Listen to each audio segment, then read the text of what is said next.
Hey everybody, how's it going? Hope y'all doing great today. If you wouldn't mind, hit that like button or whatever, be the subscribe button. Definitely though, check out the description. It's gonna have a link to the man's directly to his channel, straight to the video he's got here.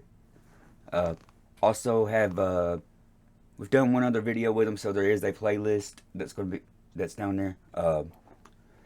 This is a guy that I watch, and I have seen this. I've already watched it. Some people will find this, but hear them all the way out. It's true. It's true. Because some of the stuff is like, it's so simple stuff that you like forget. Like, so I don't forget this. There's one that I even mentioned to him in the comments. It's one of the dumbest things that I do. I will leave my regular speakers on by accident, and they're fed through my interface. So like as I'm talking through the mic, it would be playing through the speakers. So it's kind of, it's getting double fed in. That's one of the dumbest things that I do. So yeah. In this video, you're going to be learning about the 3 dumbest vocal recording mistakes. ColeMize. If you're new to recording, you're probably already making these mistakes or you're about to. And don't feel bad, we've all made these mistakes before, especially me. My name is ColeMize, and I've been helping rappers perfect their rap skills on this channel for the past 9 years. Now, let's get straight into it. Number one is don't back that thing up. I don't care what Juvenile tells you to do. Do not back that thing up. Let me explain. There's 2 main types of microphones that we use for vocal recording. Dynamic microphones, which we record into the top of, and condenser microphones, which we record into the front of. Condenser microphones have a front and back, and they only pick up what's in the front of them. And typically the front of the microphone has the branding of the microphone on it. So make sure that you're recording directly in the front of the microphone, not the side of the microphone, and certainly not the back of the microphone. Do you hear what I'm saying? Number 2 is turn down for what? Now, hey, for real though, I won't lie, when I watched this the first time, when he turned it all the way around, I was like, that actually wouldn't be bad for some kind of effect sometimes. Y'all listen to it. Certainly not the back of the microphone. Do you hear what I'm saying? Number 2 is turn down for what? Now, Little John may struggle to understand this one, but that doesn't mean that you have to as well. Most people, especially rappers, are recording their vocals way too loud because they're rapping over an instrumental that's already been mastered, which means it's very loud. And they struggle to hear themselves over the instrumental, so they gain on that microphone on their audio interface like Soulja Boy until their vocal recordings start sounding distorted. It's a good practice to lower the instrumental's volume by about 10 decibels and shoot for your vocal recordings to peak in loudness around -10 to -8 decibels. Number 3 is phantom issues. One second here. I want to show y'all something too. It's a little bit deeper into it. All right, y'all see right here, if you can, I don't know if this will work. Nope, I can't zoom in with control. Okay. Right here, you notice he did not go down to the mixer. He didn't go to the mixer and pull the volume down. That's because everything's got this kind of like straight line that it goes like in, out, in, out, in, out. And you always want to control the volume that's leaving each spot. That's why he lowered it right here. This is the vocals, or well, the beat coming in. This particular one, he just lowered it for the volume.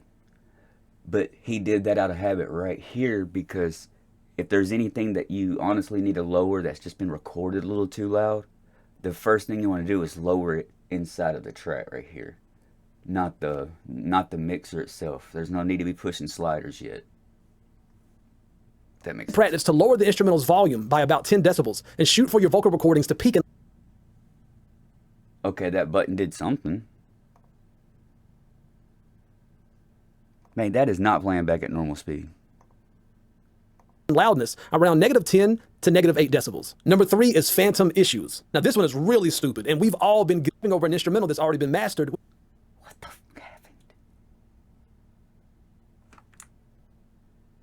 Oh, I didn't even notice that at the top, y'all.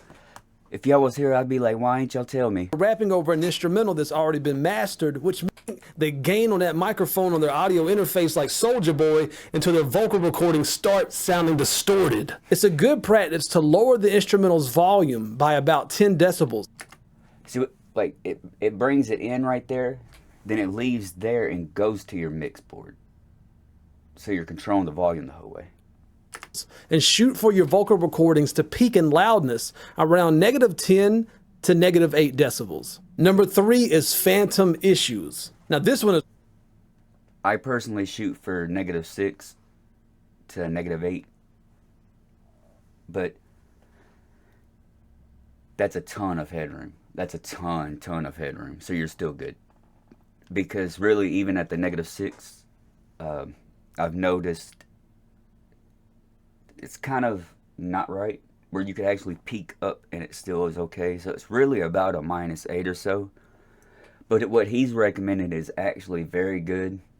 It's really stupid, and we've all been guilty of doing this one multitudes of times. I know that I've actually not done Look, this. everybody, if your microphone is not working, it's likely not the microphone that's not working, it's your brain that's not working. Unless you're using a dynamic microphone, your microphone needs power to run. And there should be a button on your audio interface that says either 48V or phantom power, which needs to be engaged in order for your microphone to work. Now here's a bonus tip for you. Yeah, that's the same interface I got. And I was joking a minute ago, y'all. I have done that. I have done that. Your microphone to work. Now here's a bonus tip for you. Number 4, grinding on the mic. A lot of you need to stop grinding on the microphone like you're trying to push up on some tail at the club. Instead of treating the microphone like it's a freaking kissing booth, back up so there's at least 6 inches of distance between the microphone and your mouth. Now, if you record too close to the microphone, you're going to get this thing called proximity effect, which is really cool for like voiceover work and like radio stuff, but not for recording vocals on a song. It's going to be way too boomy and just way too much bass in your voice. To get a good, well-balanced vocal recording, you need to maintain a healthy distance from the microphone. If you're too close to it, it's going to sound too boomy, too much bass. If you're too far away from it, your voice is going to sound too thin, and you'll start hearing way too much of the room in your vocal recording. You don't want that. So just use your pinky and your thumb to measure your distance from the microphone, because this is typically usually about 6 inches, and that should help you maintain a healthy distance from the mic. And if you want to dig even deeper into how to get better vocal recordings, make sure that you check out my new quick guide to vocal recording for rappers via the link in the video description below. My name is ColeMize with ColeMizeStudios.com, where I strive to make you greatest outro a better ever rapper now. And if you want to check out my budget-friendly recommendations for studio gear, be sure to get yourself a free copy of my gear catalog in the video description below. And subscribe to this channel for more straight to the point, no BS tutorials just like this. And always remember, when it comes to rapping, there's no rules, there's only techniques. Peace. Oh, he didn't play it. No, I forgot he did. I didn't know it. I forgot. Cole, what's up?